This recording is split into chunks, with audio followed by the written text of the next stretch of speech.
had been born in Cedar. I thought I'd look that up. I think your mom was born in Cedar. Either that or she died in Cedar. Cedar stands out. Yeah, I remember. That seems like that's right. Okay, start telling about your Army days when you was There's Well, her mother. I thought he was singing. Lucy Felina died in Cedar. I tried Mine to. was just a suburb of Cedar. Tell a bit How's about that? your. You ain't taking pictures already, are you? Oh. No. Disregard that little red light. Well, with pressure from the family, why, I guess I gotta tell you a little about my army. We don't need to start that. We don't need to start with the Army. We can go earlier. Where do you want him to start? Mustangs. What, Rob? Wild Mustangs. Tell about the Mustangs. Yeah, tell us about when you spent your night in jail. That needs to be recorded. Yeah, posterity beats that one. You didn't want to say that with the patriarch standing there, did you? I can't remember much about the Mustang trips. I went on so many that. Well, tell about catching the white mule and about your time in field. Okay, we're jumping ahead there. Though. That's after the Army days. Oh, that's right. So you better start with the Army.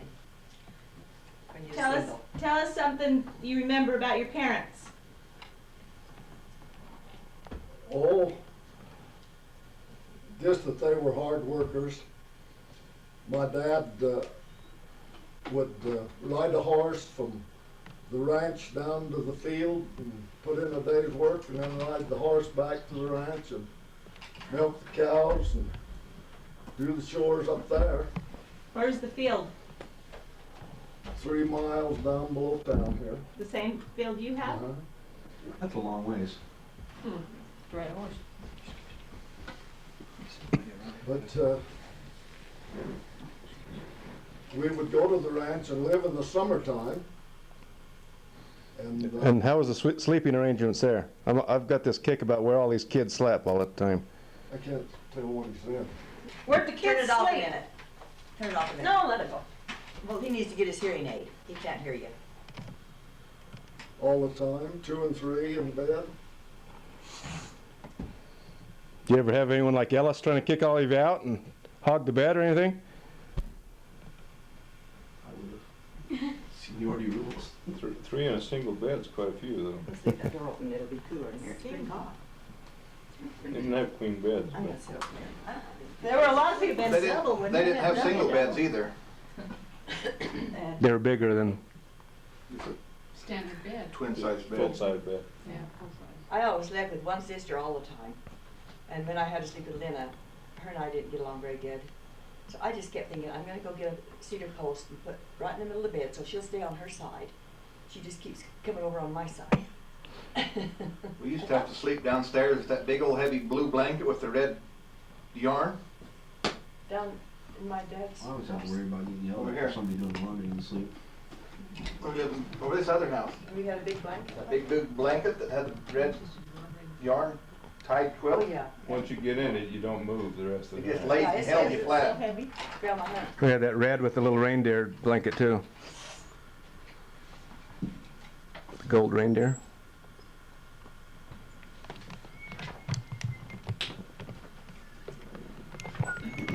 Tell us when you're ready. That was usually good sleeping though down there. Cold enough, wasn't it? Yeah, you could stand to have 2 or 3 blankets on you. And Okay. Where do you want me to start again? Talk about I remember- horse and buggy rides. I remember- Camp. When we used to go up to Parker Spring to clean it out all the time, Grandpa used to have a ditch, and he'd have a pond up there, and he'd close it up at night and gather up enough water, he'd right up there in the morning and turn it down, and he'd save enough water that he could water 1 row of garden. And then he'd have to ride back up at night and close it back up so to store it up for the next day. You weren't there in gardens up there. Oh, where was I? You weren't born yet. Oh, okay. Now you're getting like me. You've heard stories, so you think I'm you're just living- saying, that's what Dad told me when we Oh. used to be up at the ranch all the time. Well, start when you graduate from high school, because mostly you want to go from there on. Now, we wanna know what you did bad in high school. Well, when I graduated from high school, the war had started. War started in 42. Tell us where you were when you heard about the war. Where were you in Pearl Harbor? I was here, in school. But all my brothers, most of them, had been called to the Army. Bill was the first to go, and then they went through Ellis and Elwin and Floyd. Not Claire. No, Claire never did go. He had a family and he never did go to the Army. But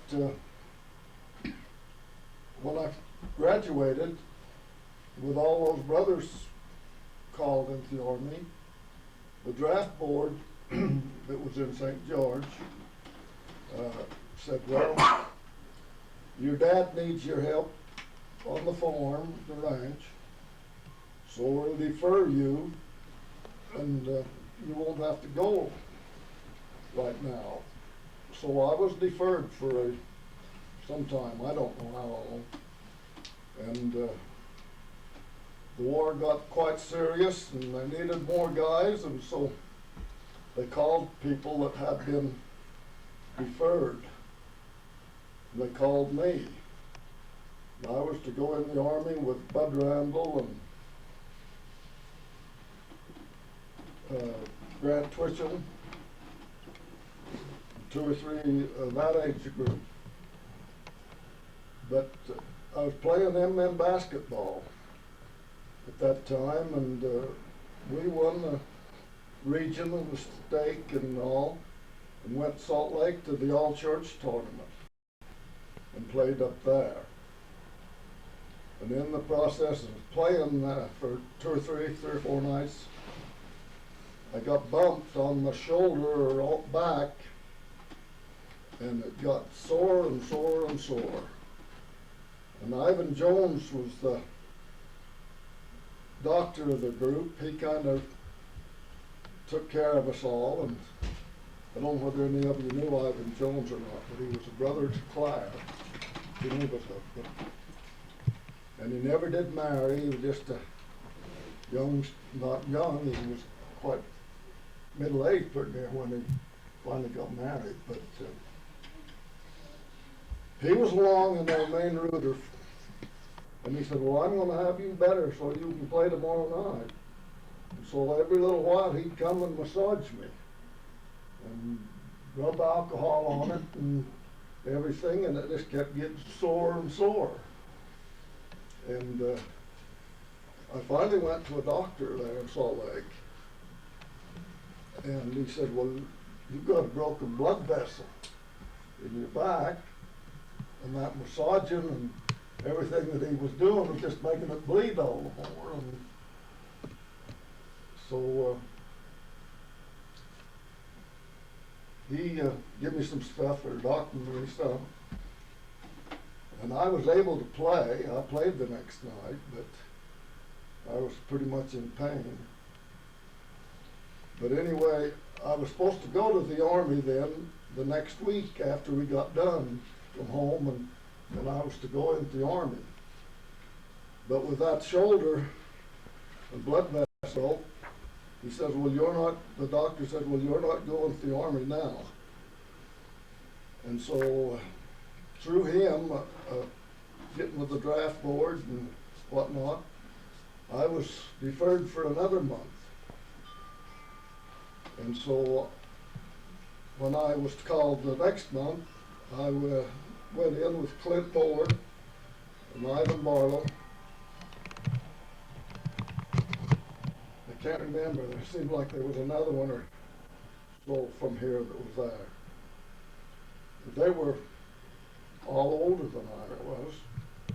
They had been deferred too, so that made it that they were older than me. But anyway, we went to Fort Douglas and was inducted up there. We spent a few days in Fort Douglas until they got the group all together and shipped us to Camp Maxey, Texas. That's one of the big Army camp outside of Paris, Texas. Paris, Texas is in the northeast part of Texas, pretty much. And there's where we took our basic training. And I done a lot of training, done it all right along with them, on hikes and bivouac overnight deals. I remember we'd go out and quite a lot of close timber around that area, green and kind of like oak was. But anyway, we'd sleep out in the open like that. And chiggers were terrible down in Texas. Well, they'd get on you and they'd bite. And the mosquitoes, Tell them what What are chiggers are. chiggers? well, they're just a little bug that crawls on you and bites. Kind of like a mosquito, other than that they kind of bore in your skin some. But I stayed right with them, all of the rest of them, through most all the basic training, till we got to where we were out on the rifle range, shooting M1s, big .6 guns. And they were automatic, and we'd stand up side by side, shoulder by shoulder, and shoot at a target out ahead of us. And I shot for a while, but it got to where I couldn't hear. And the guy rifle next to me, standing right there, his gun was so noisy in my ear that it just made it so I couldn't hear. They took me to the doctor, and he said, well, you can't do any more of that. We'll have to transfer you into some other field. And so they shipped me out and put me over with Garden German prisoners. I moved from Paris, Texas, or Camp Maxey, to McDermott, Arkansas, which is down pretty near the Mississippi River in the lower end of Arkansas. We went on a train to Arkansas, and then from there to Little Rock, Arkansas, and then on another train down to Camp McDermott. And there I was put on guard duty with over German prisoners. We had a stockade with guard towers around it, around the outside, and you had 2 hours on and 4 hours off for 24 hours. And you'd go back to a barracks, and all of it was on a certain shift would find a bed in this barracks and sleep when you could until they routed you out again and took you back on guard duty. And that was really rough. To stay awake and move around and be up in that tower, you couldn't go anywhere, couldn't just walk around the tower. Why, I remember I'd get so sleepy that my whole body would go to sleep rather than being actually asleep. Why, my body was asleep, but I was still looking for prisoners and seeing if they were. And we had a group that was called the SS troopers. They were the tough ones in the German army. They were more or less like a suicidal group of people. And they were tough. they'd get to fighting among themselves, and we'd have to go in the compound with clubs and break their fights up and try and get them to quit being that way, fighting among themselves all the time. But I was there for several months, I don't know how long. This went for 7 days a week? Huh? 7 days a week, the same schedule, just all the time? Or you had a day off? Or... They rotated it back and forth. How old were you when you went in the army? Probably going on 20 then.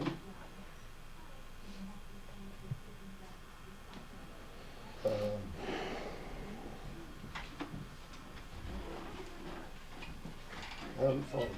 I don't know. Between 19 and 20. But as I say, I was there for several months, and then they shipped us up into Idaho. But down in Texas, they worked on some cotton fields, the prisoners did. And you could take them out, you'd have 15 or 20 Germans to watch over. And you'd take them out in the fields and they'd pick cotton. I remember one day I took them out in the woods to cut timber, and I got sick.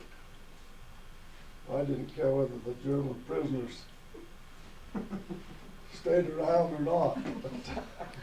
There's just one of you with a bunch of them? Yeah, just one. Was this in Texas then? Huh? In Idaho or Texas? This is still in Arkansas. But then, like I say, they shipped us up into Idaho. And we took some of the prisoners from down there and into Idaho to work on the farms up there. What happened when you were sick? What did the prisoners do? Just like I have done before, just got a bad headache and just turned sick. You just aimed your gun at them and said to sit there and be quiet until I'm better? Oh, I still stick around with them, and nobody give me any bad time down there with them. But after I got into Idaho, they got to working in the sugar beets and lettuce and potatoes. And we take the group out to work there.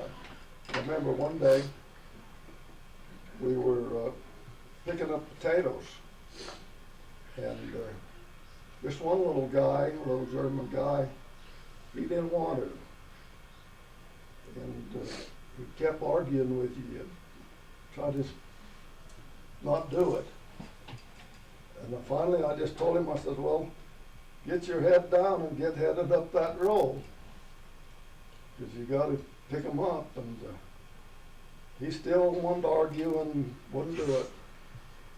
And we were carrying carbines, I call them. They were just a little small gun. And he wouldn't do it, so I pulled up and I shot right between his legs.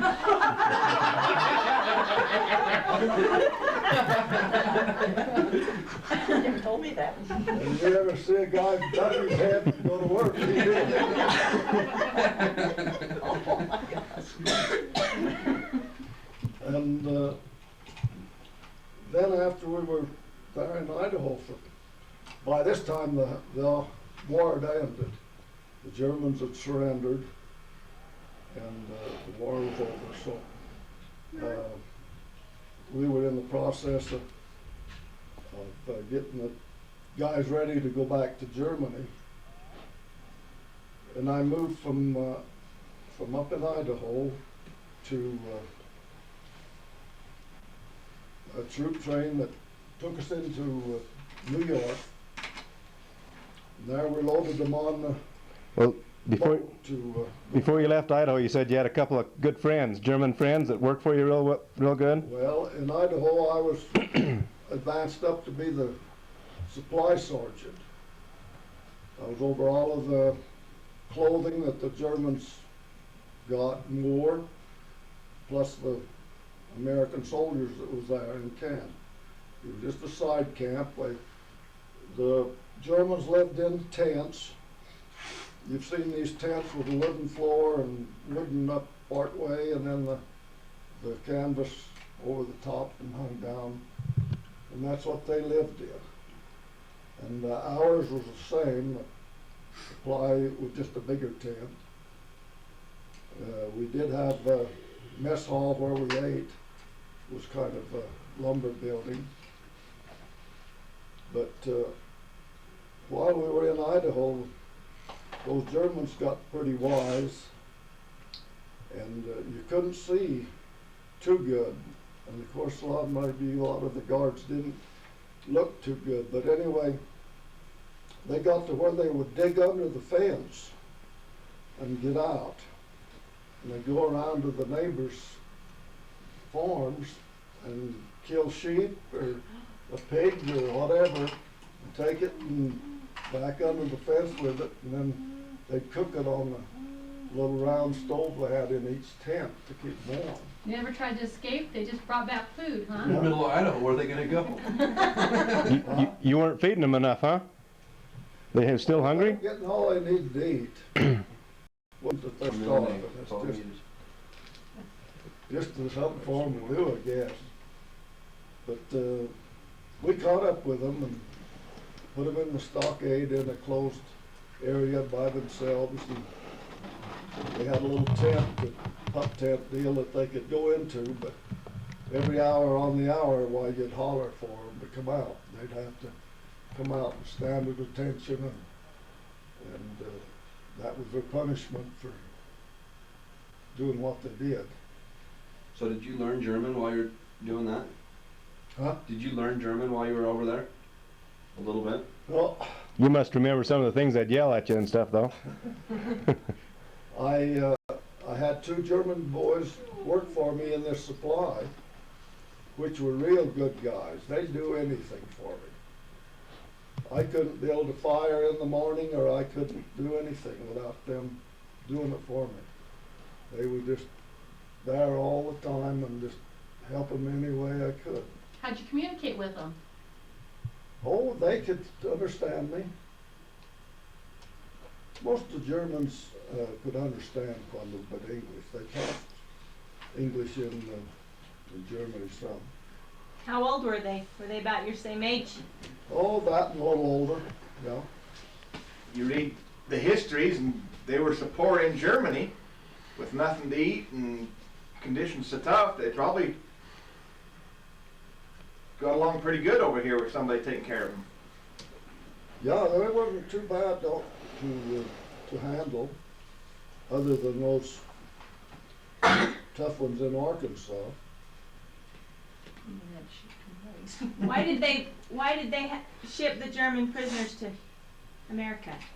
Well, they had to have a guard, or they'd be guarded all the time, and they could put them to work here.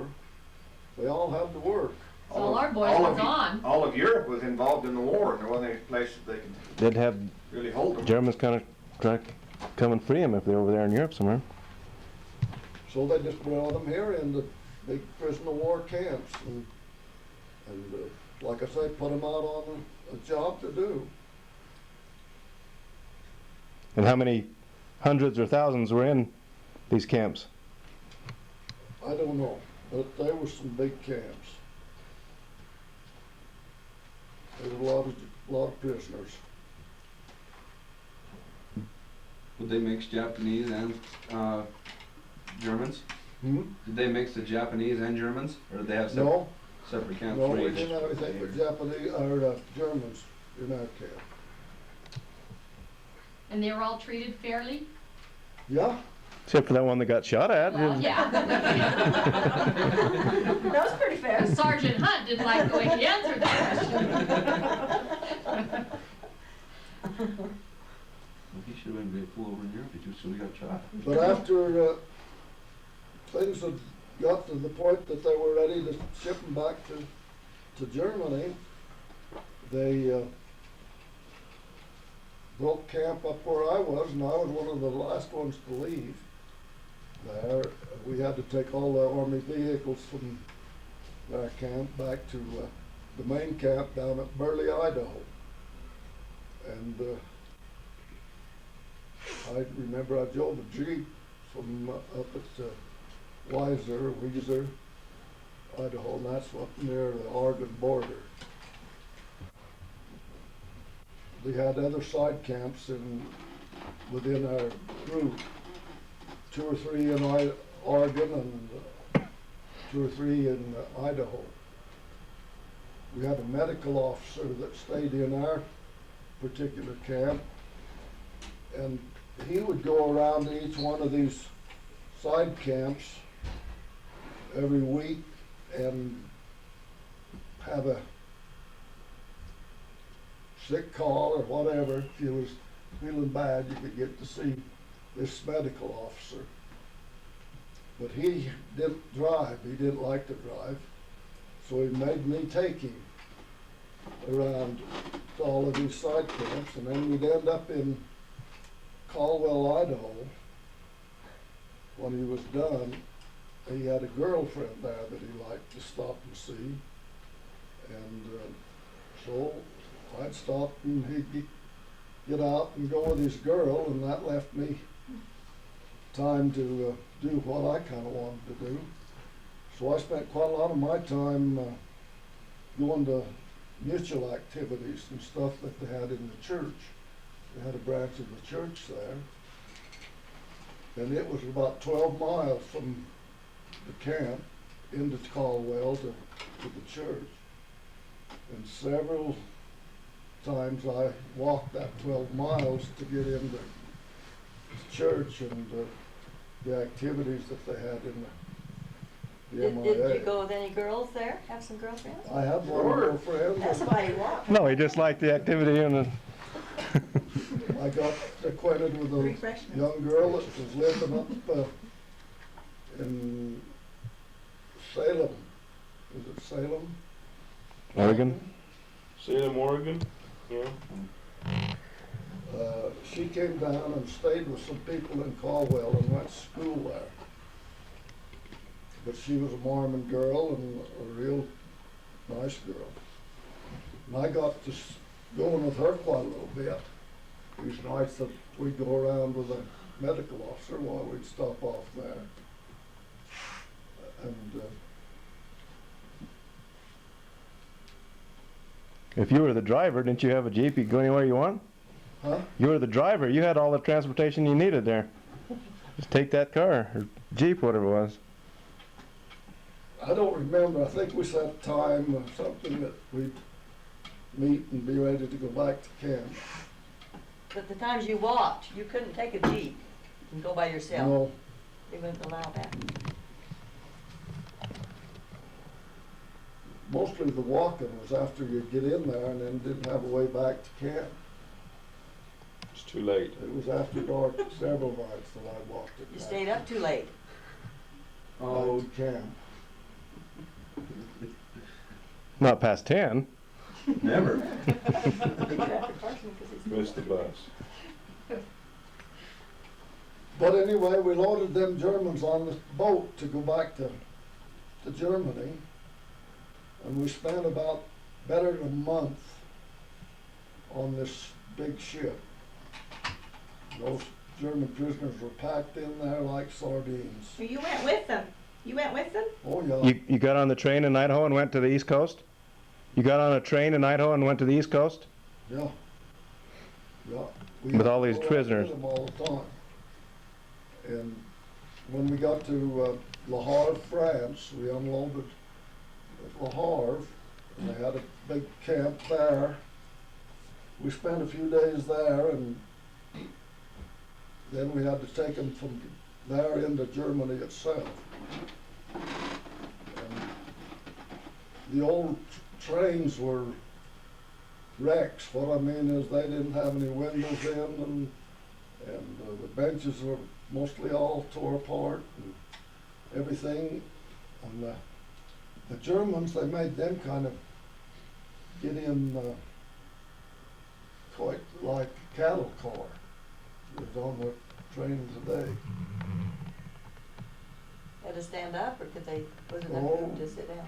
Both. What time of year was this? It was winter time. I remember I and another kid that I kind of got buddying with. There was an old army guy from up in Montana, and he got to drinking cognac, or got drunk. And you couldn't do anything with him. He wanted to fight, and he wanted to do everything. And this guy says, well, he says, when he comes up again, he says, I'm going to knock him out. I'll hit him so hard that it'll knock him out. And he did. He dropped him right there. This guy was a big guy. Not fat nor anything, but just plumb big.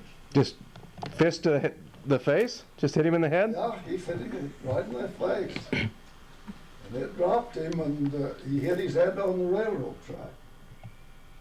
We didn't know what we was going to do with him. And in these railroad cars, they'd have a kind of a pot-bellied stove that you could build a fire in and keep warm. And I remember after this guy, we'd kind of knocked him out.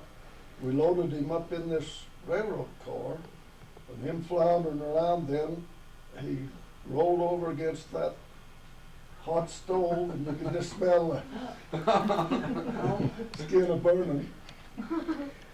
Well, he'd heard about you. He thought you'd just shoot him and you'd be done with him. This was a good guy. But after we got him kind of there by himself and locked in that car, he said, well, let's go clear to the other end of the train. He'll be hunting us. So we went clear down the other end of the train and got in an old coach car there. The seats were pretty well dilapidated and stuff, but we spent the night down there so he couldn't find us. You were guarding prisoners this whole time? You were guarding prisoners on the way? Yeah, Doing that too? yeah. We had German prisoners in the train all the time. But things were pretty well blown up. All of the buildings and everything. The trains were pretty dilapidated. Where was this at? This is going into Germany. In Germany. Did you get near any camps, concentration camps? You didn't see any of that, huh?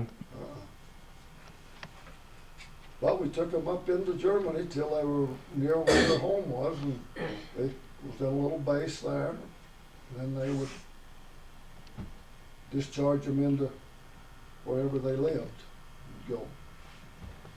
We went then back to Paris, France, and spent a night or two in Paris, just bumming around, waiting for time, I guess. Did you say goodbye to your two pals, your German pals?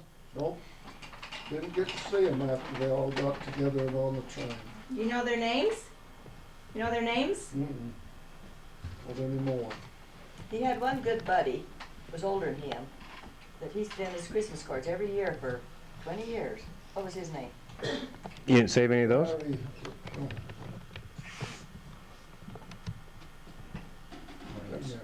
You know, that's been, how many years? 60-something years ago. Oh, just nothing. But then, Like then we yesterday. heard that he died. Yeah, I think, definitely down there. Did you see the Eiffel Tower? Yeah? That's not Germany. Where is it? Yeah, I saw it. Didn't go up in it, but I saw it. So when you first went to the army, you'd never left home. Were you homesick at all or bothered that way? Oh, yeah. Mostly when I was in Texas. It was right by the railroad track that went by. And the darn trains that go by and that whistle. You'd be out in that guard shack, and kind of lonesome anyway, and I got feeling pretty bad several times. Homesick, wanted to come home.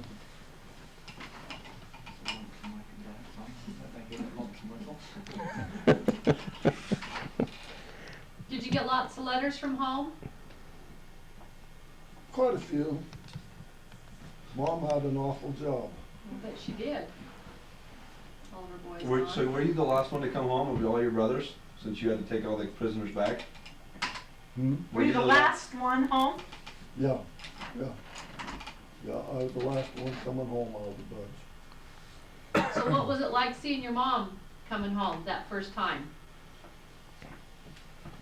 Well, Where did she meet you? Out at Modena or where? no, Cedar? I made several trips across the United States, both with GIs and prisoners too. After I come back from overseas, then they assigned me to camp in Camp Kilmer, New Jersey. That was just out of New Brunswick. And there we issued clothing and everything, a new suit, change of clothes, and anything that they would need to be discharged.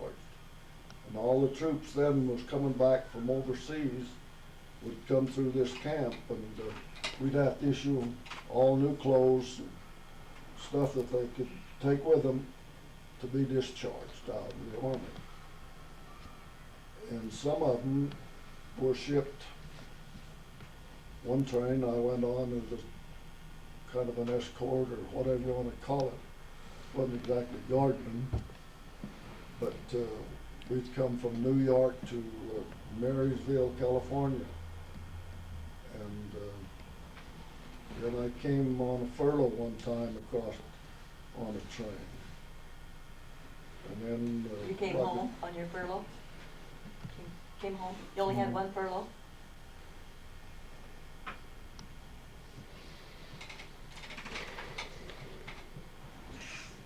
But when we got into Camp Kilmer, why, things were pretty easy there because we weren't busy all the time. The troops would come, shipload of them would come, and we'd issue what they had to have, and restock the shelves and all, and then we had a day or so without nothing to do. A lot of the guys liked to go into New York City and all, but I never did go. I just hung around camp and didn't ever bother to go doing much chasing around. This was after the war had ended? That's when they're all the dancing and all the girls in the streets, all that was happening, huh? Yeah. Well, that would have been a lot later. But you had a girlfriend back there. He had a girl that liked him. Yeah, she wanted to come west. Tell us about her. That's the one that wrote Grandma a letter. Well, like I said, there's these days that we didn't have anything to do. About the only place to go to get anything to drink or eat or anything was in the PX. So I kind of got to go in there and met this one girl that worked in the PX. And she was nice. She invited me to go out. She took me to the beach one day. And she had a car that she drove around in some. And she had a girlfriend that liked to go with the soldier boys. So we'd go out a little bit, another guy there in camp. But she thought she wanted to come to Utah, but I told her, no way. You didn't like her as much as she liked you, huh? No. She wrote a really nice letter to Grandma Hunt and said how she'd like to come out here and meet her and meet Ivan's mother, because she thought he was such a fine man. And I thought that was an older lady that he knew, but it was a girlfriend, huh? No, that was a young girl that works in the PX. How long were you in the Army then, total? How long were you in the Army? 2 years, about a couple of years. Did your dad ever write you? Did your dad ever write you? Did your Grandpa dad? right? No. No, Grandma had to do all the writing. Remember that? No. Kelly, how many times did you get letters from your dad? Not that many. I made him write one. We're gonna break that chain. Did most of the soldiers respect you for your being a Mormon and not drinking and stuff, or did they give you a hard time? No, they didn't bother me. Like I said, I wasn't one of the gang that got together and done much chasing around or anything. I pretty stayed by myself and done what I wanted to do, but it didn't bother me any.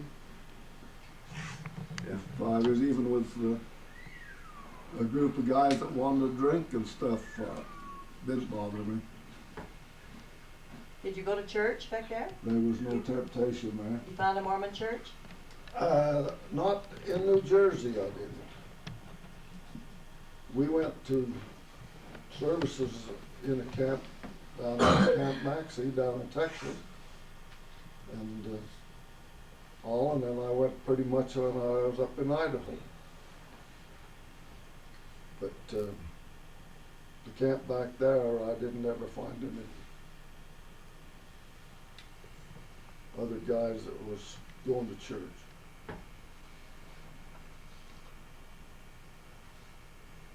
So what'd you do when you got home? Or how'd you get home? Oh, they sent me to California to be discharged. So I come back across the United States from New Jersey into California. And I met a guy coming across that was going to be discharged too. He lived up in Flowell or Fillmore country.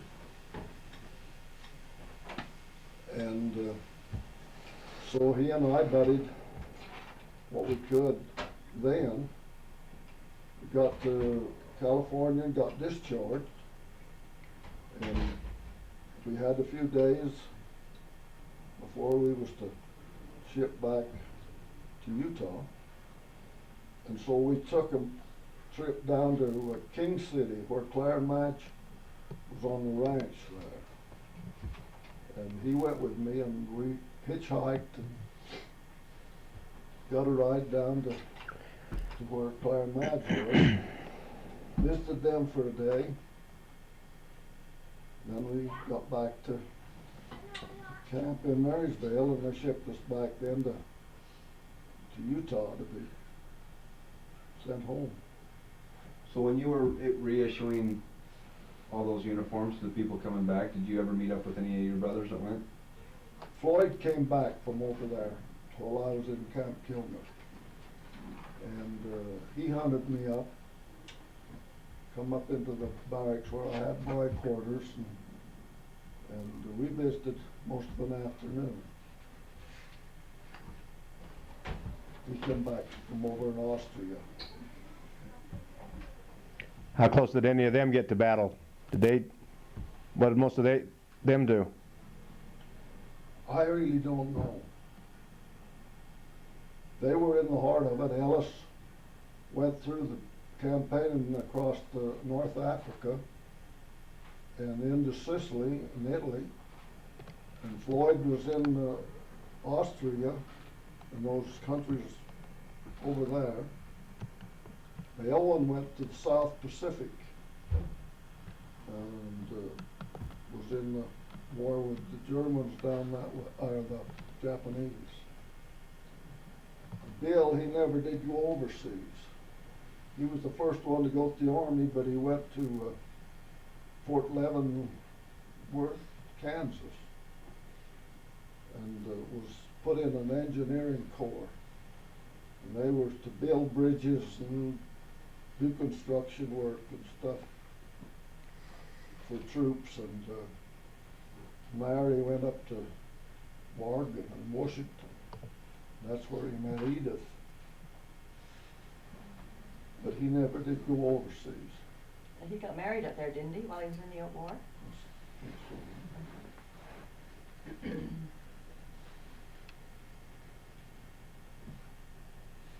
Construction here in America? Why would they keep them here doing stuff? Prefabricate Oh, bridges. and designs to stuff, ship over, Bridge yeah. sections and stuff. And then ship them over there. Yeah. Bill was telling Russ Jones when he was up in Oregon, they had a rodeo. So he decided he'd go to the rodeo. So he got him a old canvas tent or something and cut him out a pair of shafts, canvas shafts. Went and rode in this rodeo. I guess Edith must have saw him there. Yeah, he rode in 2 or 3 rodeos up in Oregon. Pulled bucking horses? That and cows, bulls. Oh. He and Ellis both liked to ride in the rodeo down here. They're pretty good riders.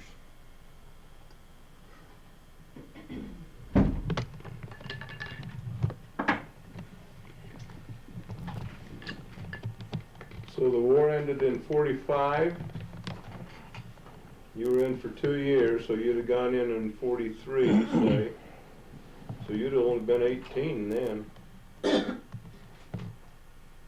Yeah, I was out of high school and got deferred for a while. 18, maybe going on 19. Well, you come home, and how long before you got married after? Because you was 24 when you got married. Oh, it was quite a long time after I got home before I got married. Was it? 26? He was 24. Who said 26? 26, I I, How old were you when you got married? How old were you when you got married? It was in Cedar, he thinks, but Check that out, Becky. I was 24. 18, and he's 6 years older. 24. yeah, I was 24. After I got home, I had been working for Seavies as a kid. Bill and Alice both worked for him. And Heber Seavies told Bill and Alice that there'd be a farm waiting for them if they wanted to be a foreman. Well, he'd see that they got a farm when they come back. And I was just a kid in high school, and I used to go down and work for them and drive the team. And follow a harrow all day, harrowing corn or spuds. And so when, after the Army, I went to Heber and leased a part of the farm down there they stopped from Bill. The Japs, when they disrupted them and made them kind of go to a concentration camps, there was a family of them that lived down on the farm there where Bill is. They had a house about where that fallen down grain bin is out there. They had a house there. wonder, In it. wonder one of those Japanese kids your age you went to school with? There was one, but they lived down on the desert. That wasn't the same one, huh? there's a whole bunch in his yearbook. There's like 4 or 5. They all shipped them in inland to here. Japs. So you farmed for 2 or 3 But years? I leased the farm from Stevie, but I still had to help Dad because he couldn't do the riding and stuff, so I would spend my time helping him, and we run this farm. He quite liked to irrigate, so he'd do quite a lot of the irrigating. And go up and turn the pond out and set it, and just spend his time around where he could watch it and change it. But I and Dad worked together on this farm for a year or 2. And Claire was in California, and he got kind of nervous and wanted to come back home, and so he rented another part of that farm that hadn't ever been broke up. That was out across the creek, the old Shoal Creek. that went right down through there, the wash. Behind Where Harker's right down there. Yeah. And so he broke that up out of brush. I drilled a well and he farmed there. And we farmed together pretty much. We used the same tractors, the same spud diggers, and we'd dig spuds together, kind of make our own crew. Claire, he'd pretty much work on the tractor and plow them out. The rest of them would pick them up. Had Floyd, he'd come work for us. But anyway. Is that how you got to be so fast picking up spuds? Hmm? Is that where you learned to be so fast picking up spuds? Well, just a job. You beat your brothers? You're faster than them? Bill was pretty good. Bill could pick them up. Where was Ellis? And Bill, they both was farming Ellis there? got married. Barbara come down in Texas when he was stationed down Yeah, there. but I mean, when he's discharged, where did he go to live? Over to Cedar.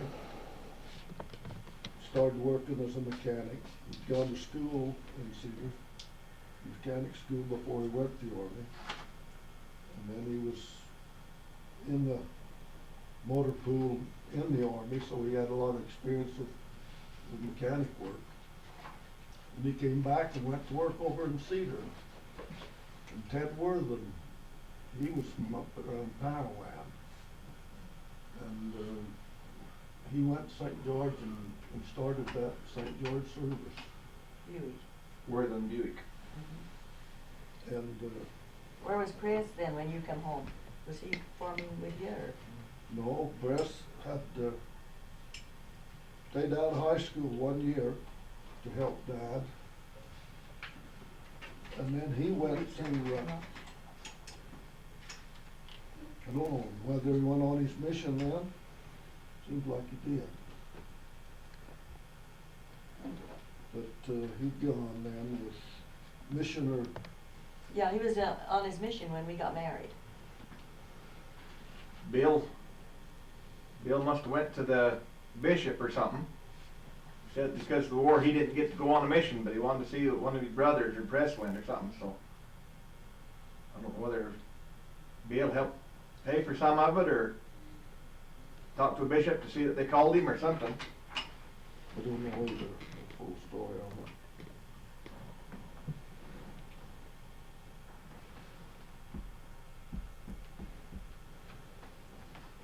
But that's the way I and Dad just worked together and farmed together, and I run the cattle and ranch, and we just kept doing it till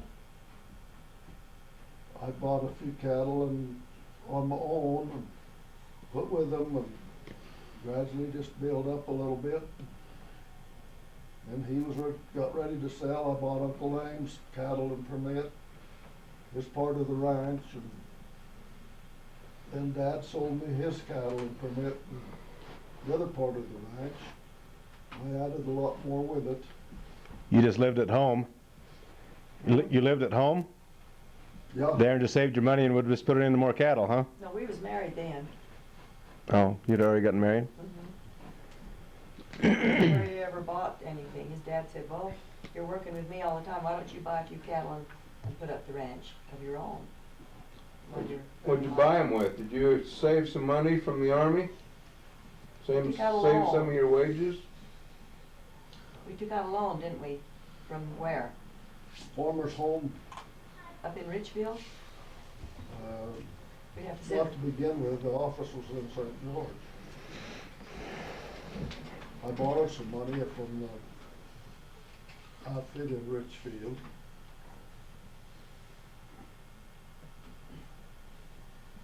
But that wasn't the first of it. The first money I borrowed was through the Farmer's Home Administration. Where was Press and Lorraine at this point? What? Where was Press and Lorraine? Rain was still in high school. And Press, like I say, He came back from his mission and then he went in the service. I don't know whether he's drafted, or did he just sign up? No, I think he was drafted. Went in the Air Force. Drafted for what? Korea? Yeah, it's in Korea.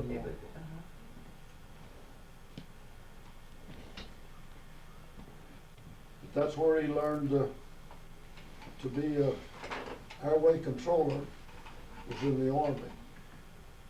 Got all of his training in the Army to be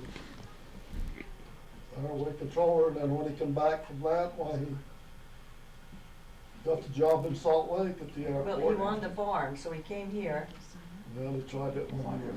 but he said he went in the hole, went broke. Was he farming down with you and Bill? No, he leased another farm down across from Moyles. Farm down there. Way down there. Well, do you want him to tell you anything about his Mustang now? He's about ended his Army days. Which brothers were you closest with? When I was. Oh, I've always been the closest with Bill. We worked together and farmed together and cowboyed together and chased Mustangs together. When one would buy a piece of equipment, the other would use it all the time, and then he'd buy something and the other would use it. So we just traded equipment with Bill all the way through our farming days. Bill was easy to get along with, just. Yeah, you couldn't ask for a better brother than Bill was. You guys ever fight? No, Any of the brothers? no, Well, Bill could take them all on. I Hey, never Ellis. got in a fight one time, but He Who? was pretty young. Owen. Ellen? no, it was before we were married, all right. What was it about? I don't remember. Each other? Elvin was easy to get along with, I thought. I don't remember the circumstances, but we tussled there for quite a little while. Punches and stuff? Huh? Punches? Each other? Did you hit each other? No more wrestling than hitting.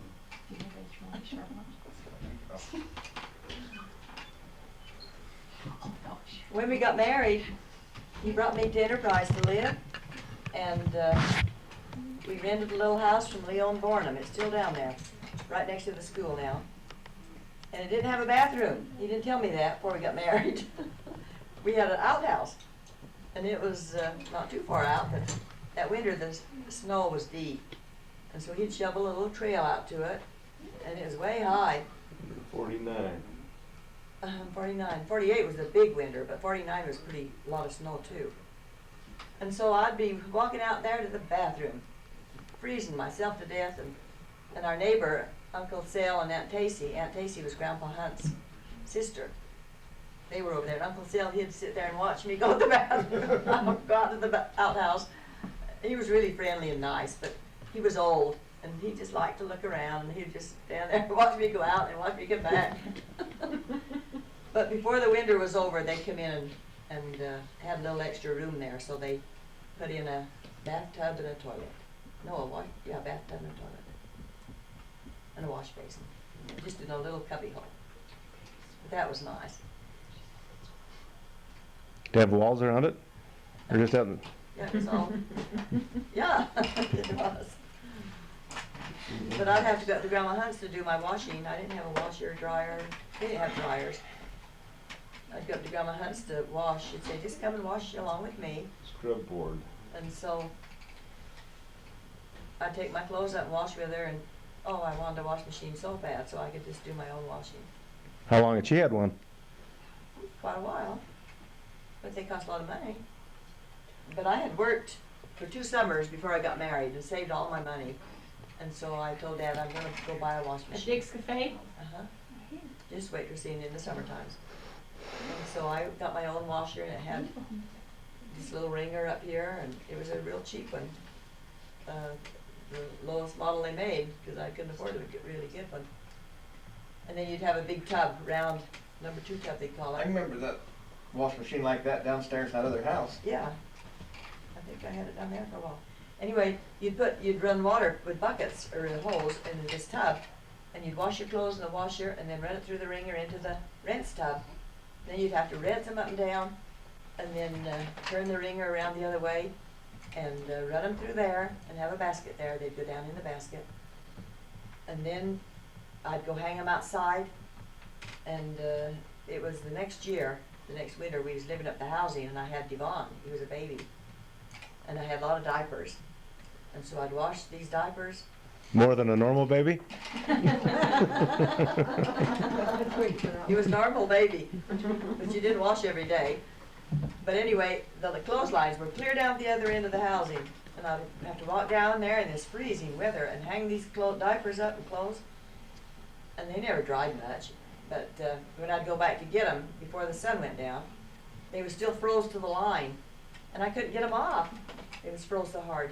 And I'd try to peel those back, and I had the corners out of all my diapers. They'd just break off. I've never lived in such cold weather. The winters here now are nothing like they used to be. About ready to call it quits and go back home, huh? Santa Clara? After our Shiverean, I was almost to do that. I've never had such a time as that. Your what? When we were shiveried, you know what that means? Oh, the night of the... Wedding. And out of our wedding dance, Sure Adams and all of his gang. Who else? After our dance was over, we had the car ready. We left it up to Grandma's house. We was at the church, the Heritage Hall. The school. It was at the school. And all of a sudden, Dad took off running. Left me there at the dance, and here come the guys over and grabbed me. He could see him coming. Where were you going? He was getting out of there. He took off and ran up home and climbed up in the attic and laid up in the attic. All for an hour or two. And they got me, and they had a car, and there was 2 big cars following along. First, they took me up to the ranch, up to Randall's ranch, who owned it then. That sounds a little wimpy. Why didn't you grab your bride? He didn't have his gun. You didn't know what happened to her? They took me up to the first ranch, Palmer's ranch, and let me out. And then they come back. And so I started walking, and then they turned around and come up and picked me up and brought me back to town and headed out of Enterprise, down up over Cottonwood, down to the road that goes where? To the Meadows, or where does it go? Over to, Kendall? Well, Pindo, I guess. Pindo. The Pindo Road. Took me there and took me about a mile off the main highway and out. It was dark. And come back to the main highway. And I had to walk all that way by myself. I thought you told me before you'd outrun them all. Well, I'm not to that far yet. She come back Were you in with high the- heels and all that stuff? Dressed up in, No, they let me go, and they took me up to Grandma Hunt's, and they stood there by the door while I went in and changed my clothes. They let me and you change. didn't hop out a window or something? No, they must have been in there somewhere. Climbed up in the You attic. didn't hear anybody up in the attic or anything? Attic? No. Didn't no help or anything up from the... Grandma and Grandpa Hunt was in bed. They went in there and said, "Is Ivan in here?" They started feeling the bottom of the bed, see if he was hiding in the bottom of the bed.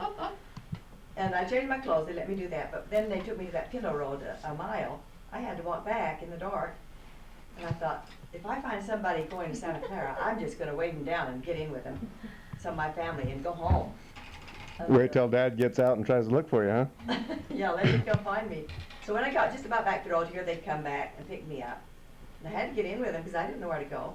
So then they brought me back to town and a few other roads. And then they went back up this way, up towards the ranch, and let me out again up there by those ranches. And so then they turned around and come back. There's a lot of cars following by then. And so after they'd come back, I started running along the side of the road, and I could see them all turn around and start back. So I would go and lay down just flat in the bar pit, just flat. And they couldn't see me. They'd go by. When they get up there, I'd jump up and run again. And I got to the Truman's, where that big pipe is, under the road. And I got under there before they come back again. And I stayed there for quite a while, until they had gone up and down, and they couldn't find me. And so then I didn't know the way to his dad's house. It was all new to me, but I got out and come back, and I don't know which way I come, but I either this road up here or down here to this one and then straight up. But I finally found the house, and I went in the door and he was standing there, "Oh, you got home." He said, "I knew if they got to, they'd never let us go all night." And you believed him? Anyway, we went out to get in the car to take off for our honeymoon, and they'd flattened all the tires and taken the valve core out so we couldn't pump them up.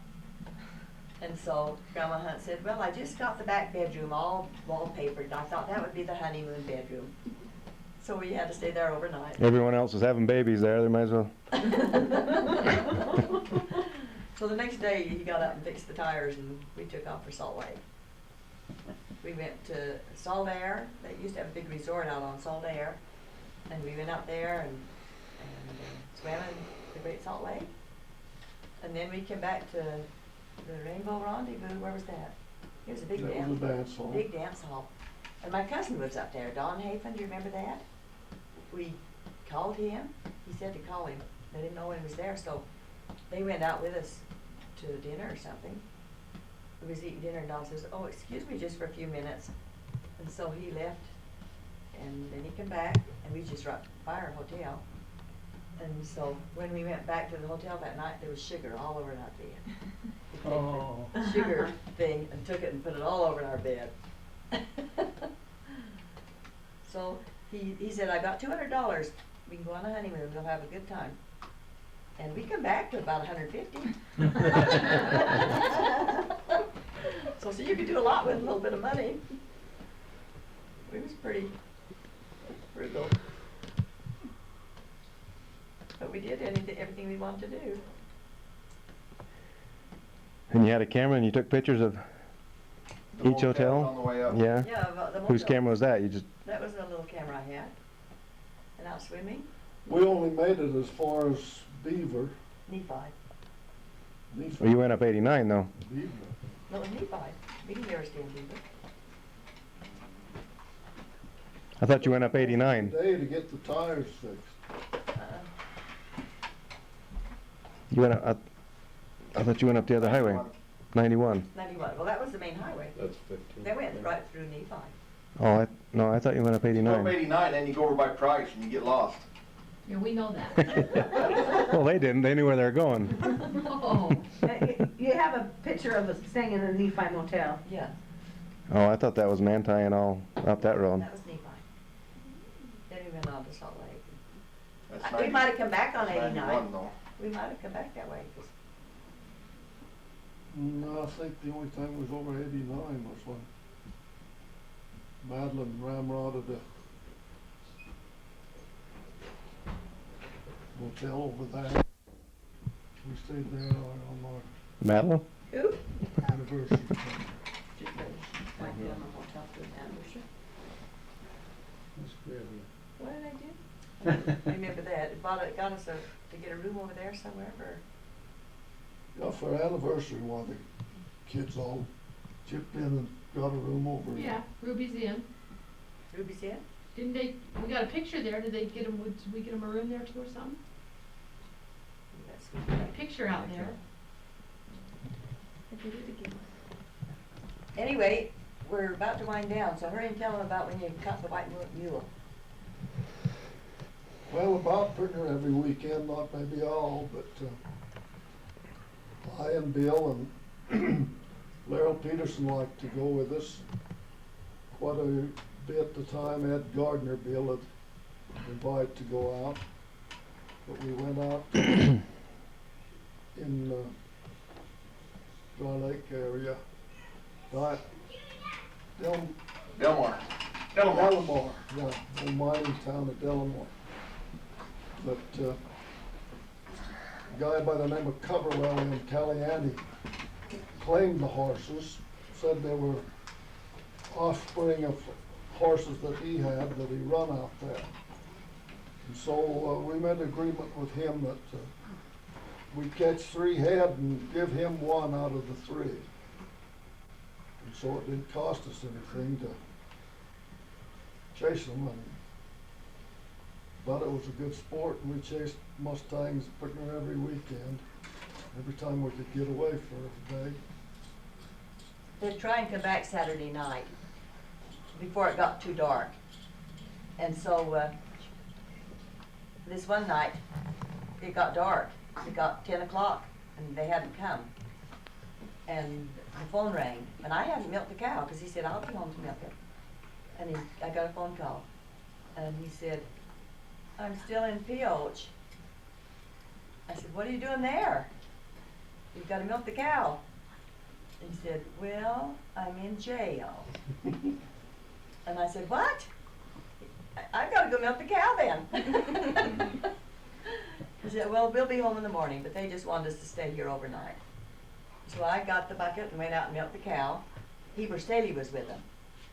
And Heber told us later, he said, I called my wife and said, I can't come home tonight. We're over here in Pioche in jail. She said, what? And hung up on him. And I went out and milked the cow, and the cow had to be milked. Tell how you got in jail. Well, Heber's dad-in-law, old Esplin from over at Orderville, had this pretty well-bred mare, and he gave it to Heber. And he got a colt out of it. And he turned him out. He had the range right out just in Nevada from our range out here. But he had the range right, and so he took this mare and colt out there and turned him loose.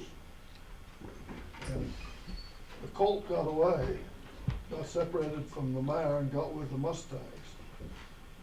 And he wanted to get it back. The mare was kind of halfway crippled, and he was able to get her, but the colt he never could get.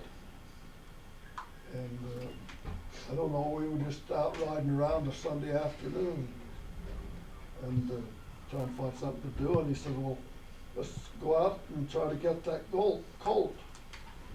And I said, well, I'll go with you. So we loaded up in his truck and went out to Crestline and unloaded. And we went up through the trees and jumped a little bunch of horses, and I caught one of them quite quick. But Heber couldn't catch his. He had quite a chase in order to get his. He finally did. But I had got him tied down and went back and hunted him up. And we got the Mustangs together and started back towards the truck. But when we got about to the truck, we could see somebody down to the truck. We'd left the truck just off the road, main road. We could see somebody going around looking in the side of the truck and under the seat and everywhere. And then he got in his outfit and left. And Heber says, well, let's tie these horses down and I'll go down and see what that guy wants. So we did. We tied the horses down. How do you tie them down?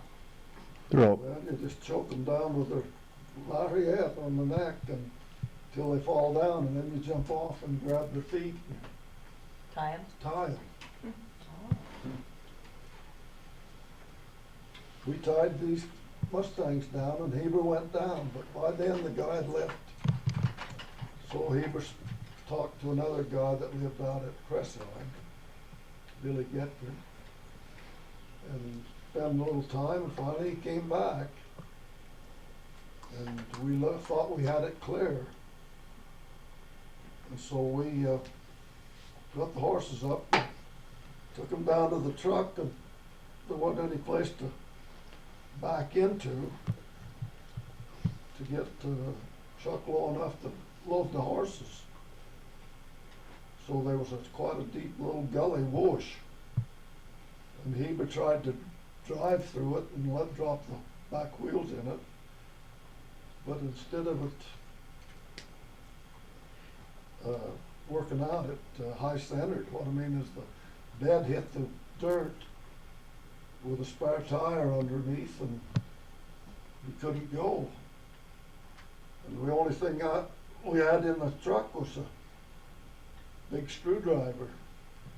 So I had to get down on my belly and dig out all that dirt underneath the spare tire and get down on the wheels.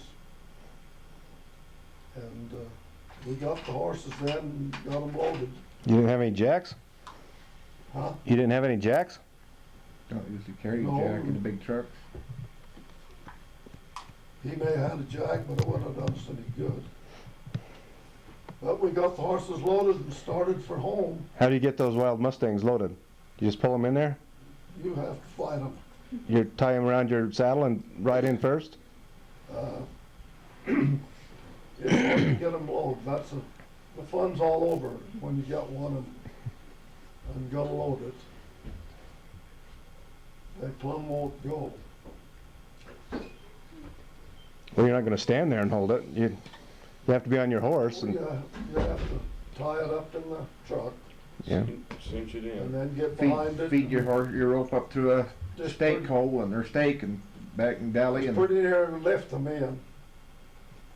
Get them to go in. After you get the front legs in. and You probably all got that, kicked. then they'll- Kicked a few times. Well, the guy can get that too. But just before we got to the state line, coming back from Crestline, we was right on a flat area there within 100 yards or so of the state line when we heard the cop's car behind us. If they could have got off that line, that'd have been okay. And we knew the guy when he came up to us, and he was friendly and all, but he was gonna let us go then, after we told him what the deal was. This wasn't Heber's colt, was it? Just found a No, we Mustang, didn't get- never did, get his never did find the colt. colt, huh? Turned out to be Staley Bob that we were after, Oh, really? yeah. The bucking horse, such a good bucker. Bobby Bowler got it later, and it was Staley Bob then, that they used in the rodeos all the time. Is that how he got his name? Is that how he got his name? Staley Heber and Bob, Staley and Bob Bowler? I don't know that. must be. That's where he got his buck in though, is He just had out with the Mustangs. bobbed off. Oh, I don't know whether he was named after that or not, but he was a good bucker. but you didn't get across the state line. No, that guy was visiting with us and all, and about that time, the county sheriff over to Pioche called him on the two-way radio. He says, "What about that Utah truck out in Nevada there? If you found out anything about it?" And of course, all he could say is, "Well, I'm here talking to him right now." And I could hear this sheriff say, "Bring them in, horses and all." So we had to turn around and go back to Pioche. Was it illegal to get Yeah. those horses? Just in Nevada? It was okay in Utah? Well, they wouldn't have had any authority if we'd have got across the state line. What about if Utah cops had pulled you over? Illegal then? Well, it wouldn't bother us. Was it illegal, or did some guy just kinda claim that range? He figured he had rights to the horses. Well, mostly that. The guy that was snooping around the truck that we saw turned out to be Roy Kurt. And we could pretty well tell it when we could see him down through the trees. He denies it, but nevertheless, that's who, and he claimed that range along there. He had the range down near Nevada, the one that Gerald Holt and his dad's. But where you caught the horses, was it illegal to be chasing horses? Yeah, It's illegal everywhere. They just we enforce chased it enough there. of them over the years as to put a ban on chasing them. But this would have been long before they made it illegal. Yeah, they weren't illegal when they used to catch them, but then Why they you gotta started. rule out porn prowls? They didn't make it illegal until I was about 13. Yes, but some lady in California sleeps better now. That's Wild I Horse don't Annie. know other than the Well, see, I don't know if it was illegal, just other than the fact that the guy had the range and well, taking horses off his range, and he figured he had a right to them. old Gerald Holt used to come out here all the time and chase them out to Barkley. And Lyman Wood, who owned the Barkley Ranch, he claimed the horses. They said that he said all of them was his. And he knew of Gerald coming out there, but he was never able to catch him. And he turned Gerald in a time or two. But they never did catch up to him. And when they saw this Utah truck, they thought it was Gerald. And so they come searching out the truck. But old Roy Curtis seen it there, and he'd called back to Pioche and told them that the guys were out there chasing Mustangs, and he'd seen the truck. But he won't own up to it. He never would own up to it. But you'd caught a lot of Mustangs before that. A whole lot of it. But it wasn't illegal where you caught them and brought them in, because nobody ever questioned. You brought them in and They took them away from us when they took us back to Pioche. that trip. Yeah. But that was illegal where you caught those, huh? Not that I know of. I don't know. I don't think it was illegal. I don't think it was illegal anywhere.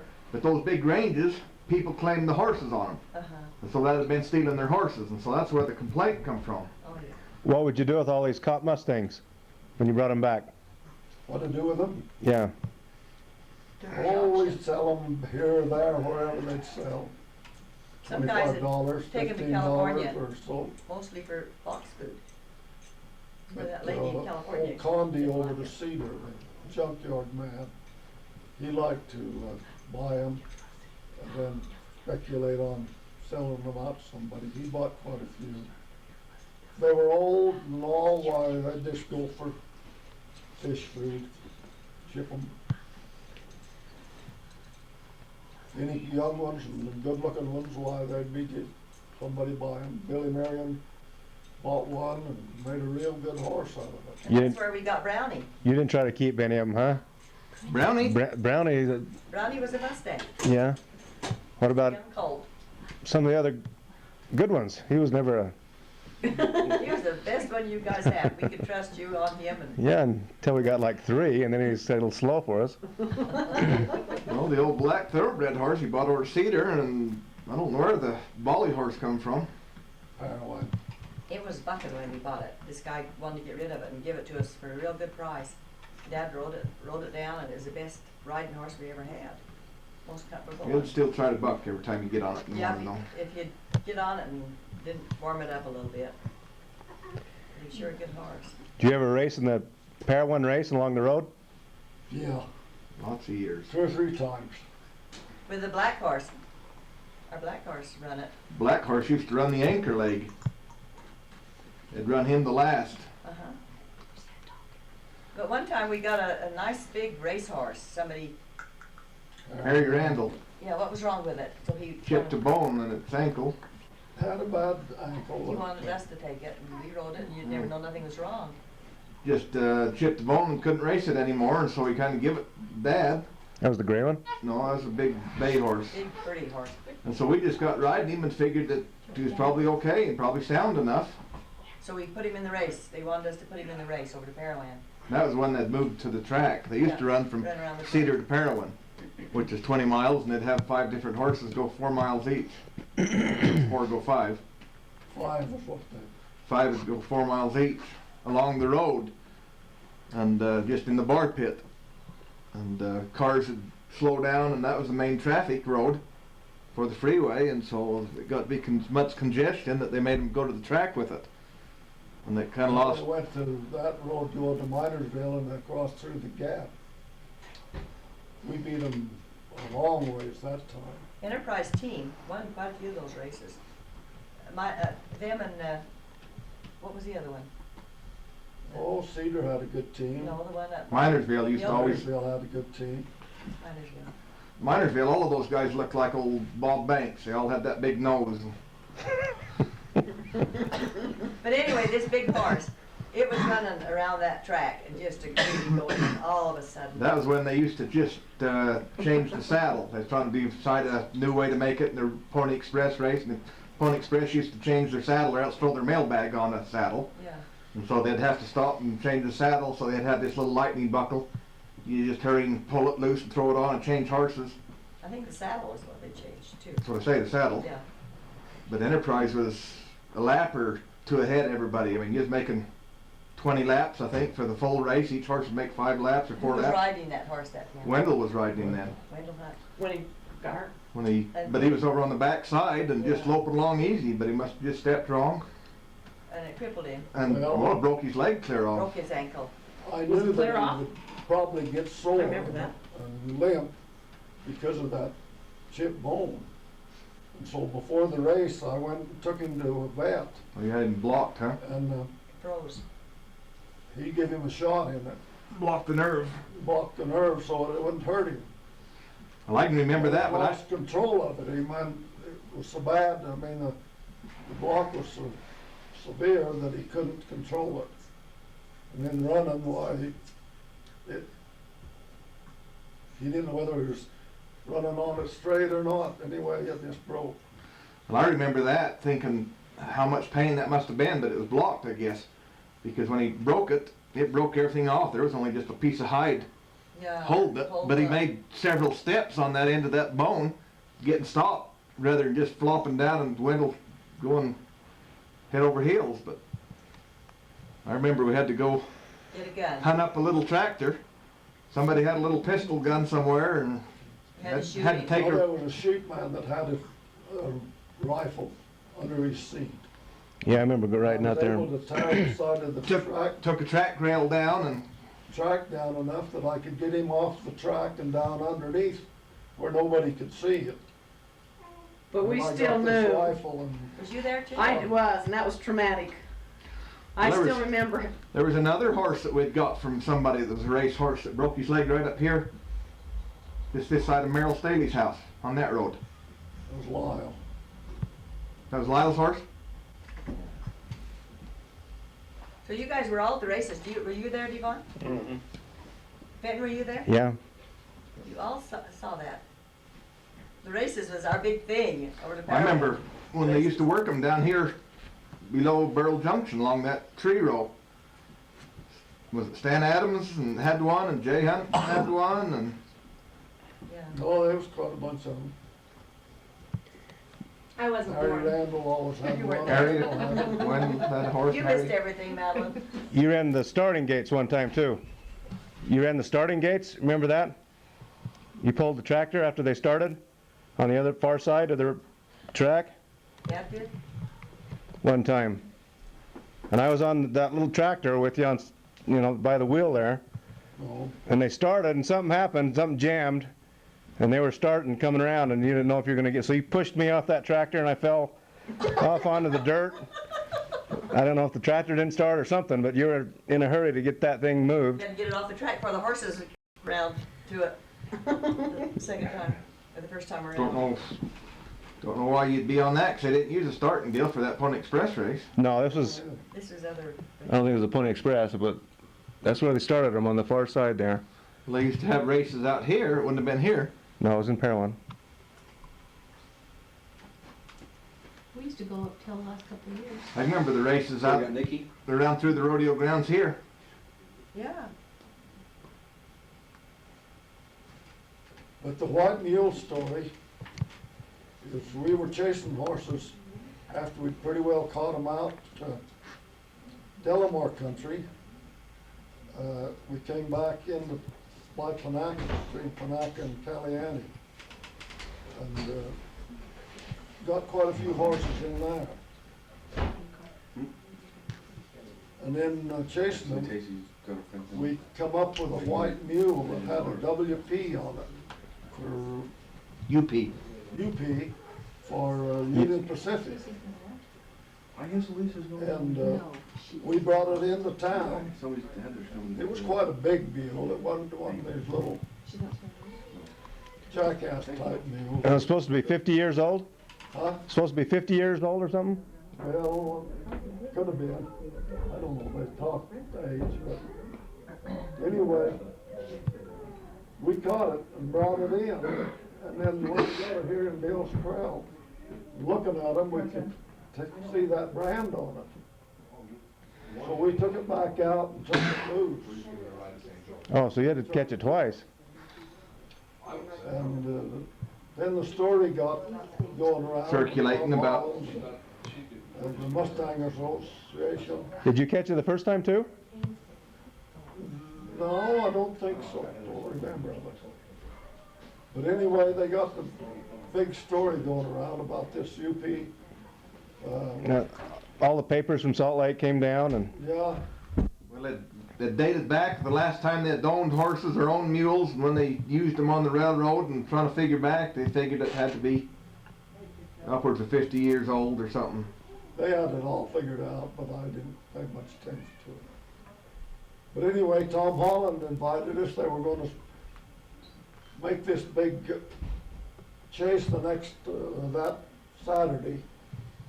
And he wanted I and Bill to come out and help get the white mule.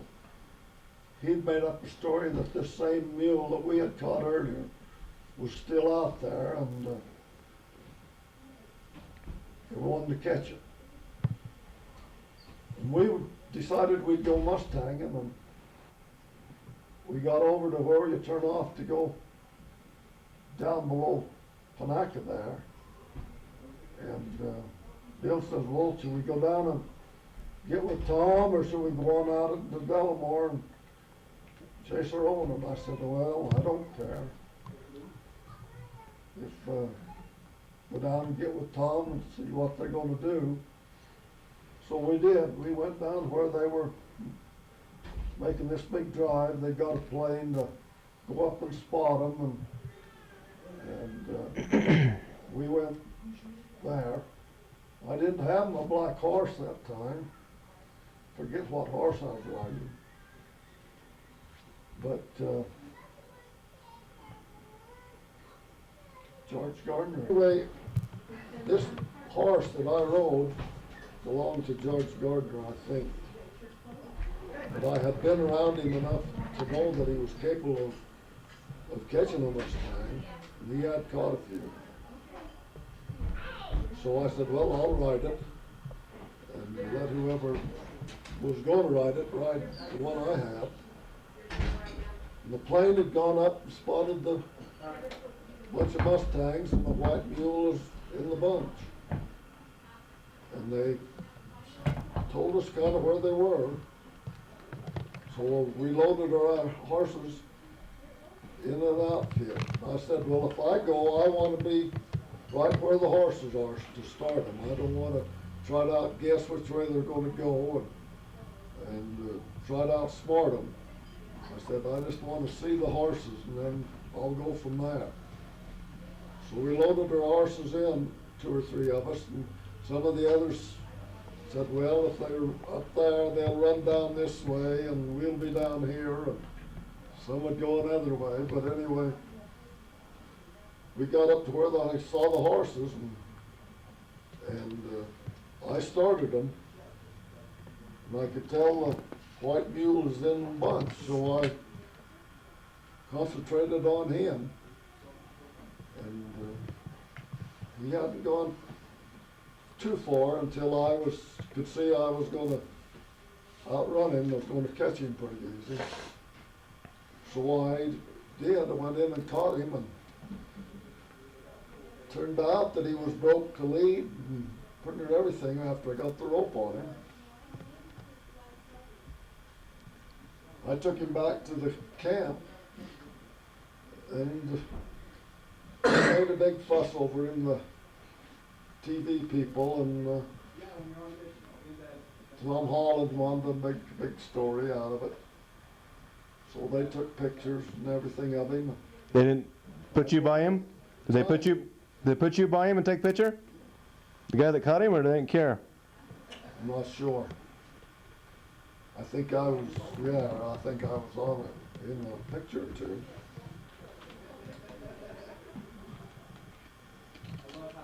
But they got what they wanted. They kind of clipped a UP brand on him to cover up for not having one, because they thought we were getting the same one that we'd got a few years earlier. But I told them right at the time, I said, this ain't the same mule. But he was running in the same area, and they made a big story of it. Thought it would be the same one, but it wasn't. Did it have a brand, you say, or not? No, this one didn't have a brand. So they put one on him, huh? Clipped one with scissors in the eye, or The hair brand. They'd made too big a fuss to just give up and say that wasn't the same one. Not after I got my rope on it. They made a film clip deal out of it. I remember going down to George Snow's upstairs, and they had a projector and stuff. It wasn't in the theater. It was up in his living room, and they showed this film of the footage they had of the deal. Well, where would that be now? I don't know. I don't know who owned it. So it's just the personal guys. Some guys. I and Bill neither wanted to get involved with the Mustangers Association, so we didn't enter in on very much of that. We just happened to decide to go that day that they were going to catch this white mule. Where was Bill? Is he right beside you? He was with the bunch, but he went another direction somewhere, I don't know. He wasn't with the group that I was with that started the horses. Nobody else caught but me.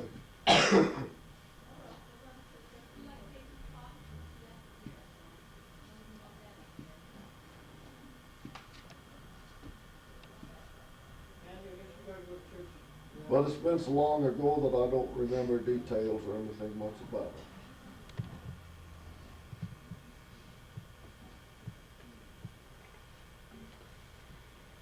Well, thanks for the stories. Thank you for the stories. You don't even have a headache, do you? You need to sit around and talk like this, you know.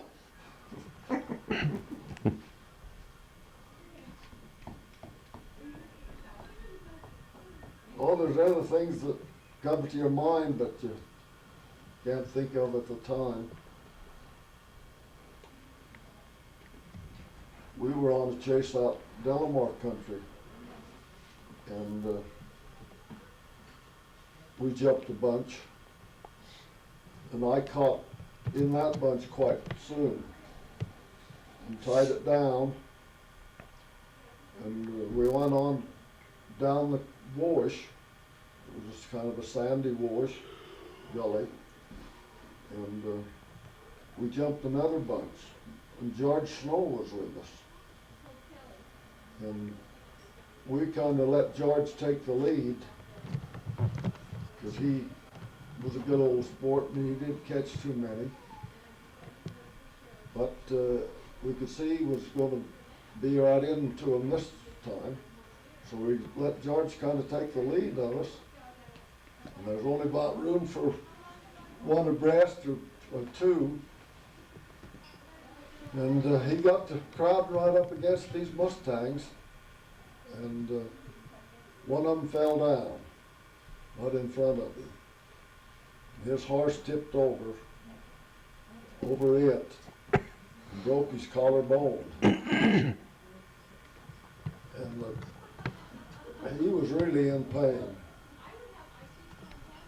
And we knew we had to get him back out of there and to the truck and into a doctor. And I said, well, I'm not going to mess with that Mustang that I had caught and tied down. Let's just get old George out of here. And so, I don't know whether I went back and took the rope off its legs and turned it loose, or whether I had somebody else do it. But anyway, we turned the Mustang loose and got old George There's a chili burger. home and to the doctor. There's a chili burger.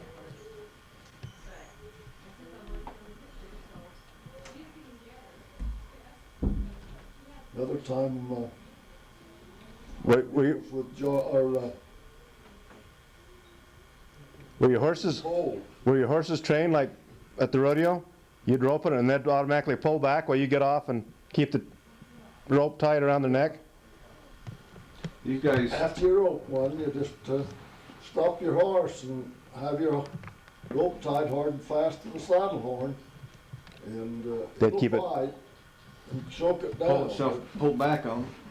They keep a fighting and pulling back on your rope, and it chokes them. As soon as it chokes them, they fall down, and you give them slack then, enough that they can get their air. In the meantime, you bail off and have a rope around your waist and tie their legs together. You can tie both front ones, but they can get up and go. After a while, they learn how to jump over the front feet. Well, hopefully it's kind of just in a daze there for a minute, because I wouldn't want to be jumping up on a wild horse and trying to tie its legs down. They stay down for a second after they're choked down. It takes them a while to get their senses and get going.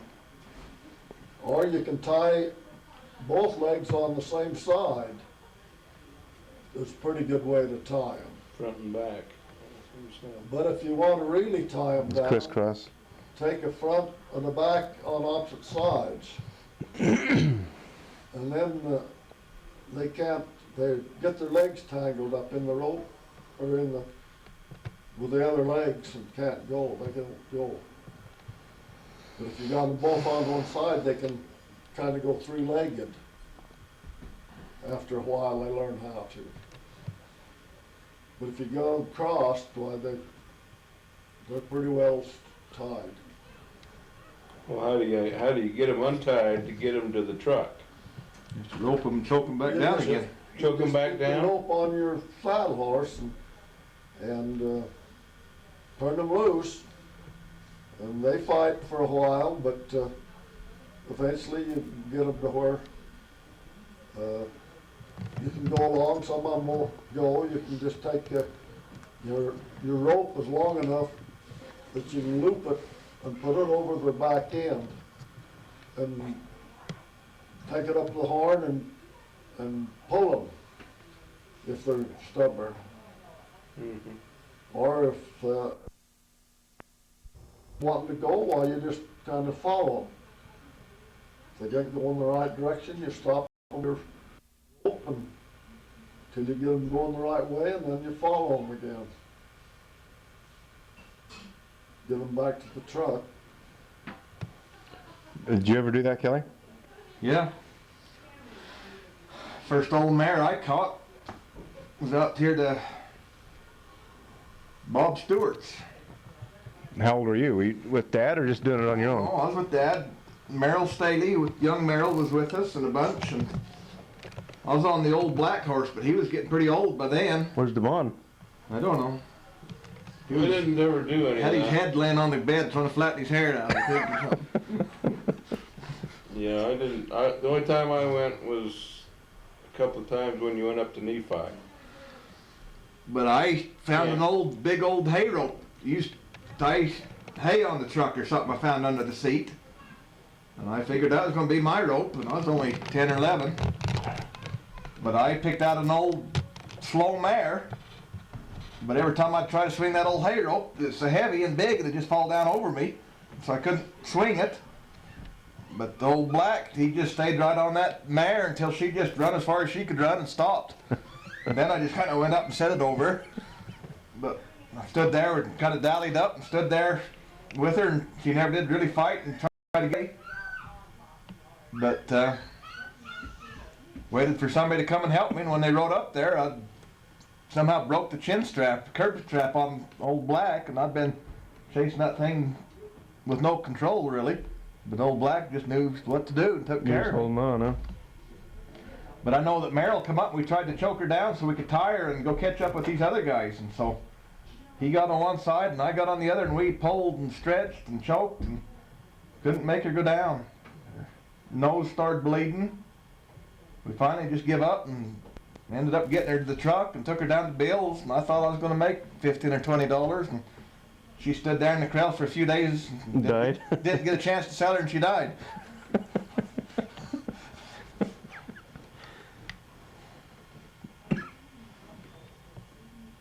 We were out with Garden Cole one day. It was late in the afternoon.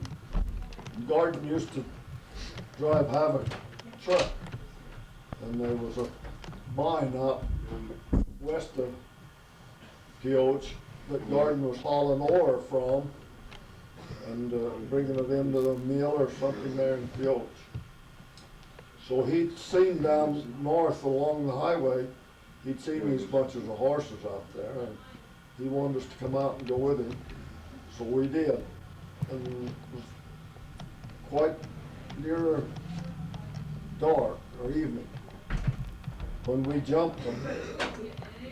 And I and Bill took right to him. Bill was riding a Palomino horse he called Old Pal. And I was on the little body horse. And we were getting right up into them.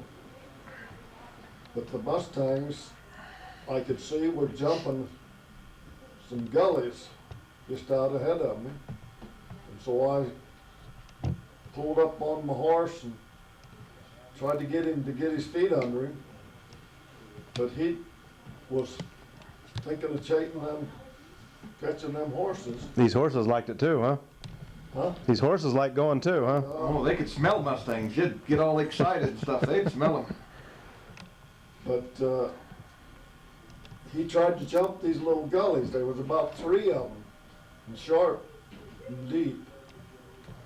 And the Mustangs, I'd seen them jump, but that's what he tried to do. And he thought there was only one or something, and he jumped and lit right in the bottom of one of the other gullies, and it just keeled him over. And it knocked the wind out of me. And I could tell I was going to make it.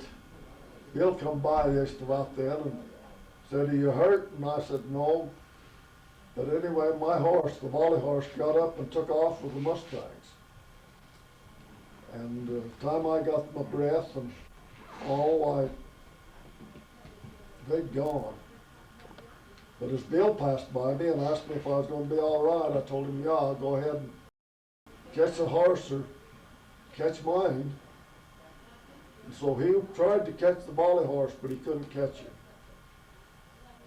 And it got dark, and he come back to the truck, and we came back to Garden Coles there in Pioche and stayed that night. And then the next morning, we got up and went out, and we found the volley horse's tracks where he'd come up to the fence near the highway, and we'd gone along it for a ways. Looking for something to eat, huh? He wouldn't like the rest of the Mustangs. He had to have something to eat. But anyway, he had decided he guess was lost, or anyway, he went back to where we parked the truck. And he was standing by a cedar tree right where we had parked the truck the night before and let him out. And he was standing there waiting for us. He had the saddle and bridle and everything on. So we was able to get him. But I didn't know whether I was ever going to catch up with my volley horse or not. When you'd go out, would you take your sleeping bag and sleep sometimes, or? Oh yeah, we went up to Defied a lot of times and slept.